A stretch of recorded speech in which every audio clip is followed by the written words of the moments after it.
Hola, me llamo Patricia, tengo 27 años y padezco la enfermedad de Crohn desde que tengo 15 años. Realmente a mí me detectan con 15 años, me dicen que tengo colitis o Crohn, pero no me lo dejan, no saben realmente lo que es hasta que con 17 me operan. En ese momento es cuando luego me dicen que tengo un Crohn y cuánto tardé en asimilarlo. Realmente tenía 17 años cuando me dijeron lo que tenía y asimilarlo tardé bastante, era una niña y hasta que pues, eres un poco más madura y todo no lo asimilé. Sí, muy fácil realmente porque yo me abro perfectamente para hablar de ello y cuando estaba estudiando fue cuando me lo detectaron, en clase fue súper fácil, las compañeras incluso me venían a visitar al hospital y hoy en día me sigue resultando súper fácil y cómodo hablar de ello. Tengo muchísimo apoyo, tanto familiar como de amistades, pero sobre todo de mi padre. Mi padre fue el apoyo principal desde el primer momento.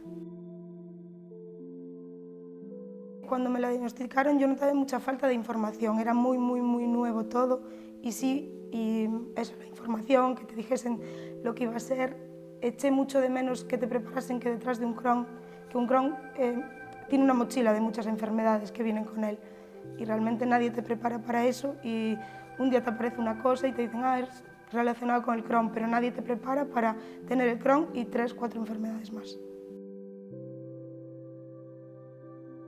Lo más duro fue el ingreso hospitalario y el no saber, no tener una fecha, decir tal día te operamos, siempre era una semana más, vamos a probar, medicaciones nuevas, todo, y el decir, ¿cuándo me voy de aquí?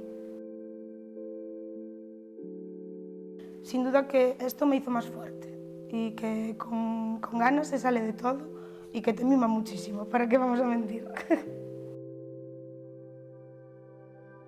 Como casi todos los que padecemos esta enfermedad, yo voy muchísimo al baño durante el día y lo que echo de menos es poder irme a un sitio sin la preocupación de hay un baño, puedo ir. Pues la típica calita, la playa, que te quieres ir todo el día, pero no puedes. No puedes irte porque no hay un baño, pues eso es lo que más echo de menos. Me dio miedo en su momento cuando me hicieron la cirugía que me pusiesen una colostomía, porque me iban a poner una depuración y ahora me sigue dando miedo, no voy a mentirlo, pero al mismo tiempo pienso que esa colostomía, si es la cura para mi enfermedad, que vale la pena. Sí, al principio me escapaba para ir al baño y nadie lo sabía. Cuando estaba en un grupo de amigos, yo, sin que nadie se enterase, me iba al baño. Ahora ya les digo, voy al baño, no vengáis, no poned música que voy al baño. Bueno, pues que le echen muchísimas ganas, que pidan mucho apoyo, que se dejen, que se informen muchísimo también, es muy importante y sobre todo yo al principio pequé mucho de la medicación y todo eso, me daba muy igual. Hubo muchas épocas de mi vida que no me tomaba la medicación y sobre todo eso, ser súper constante con la medicación, no faltar a una cita médica, sobre todo eso.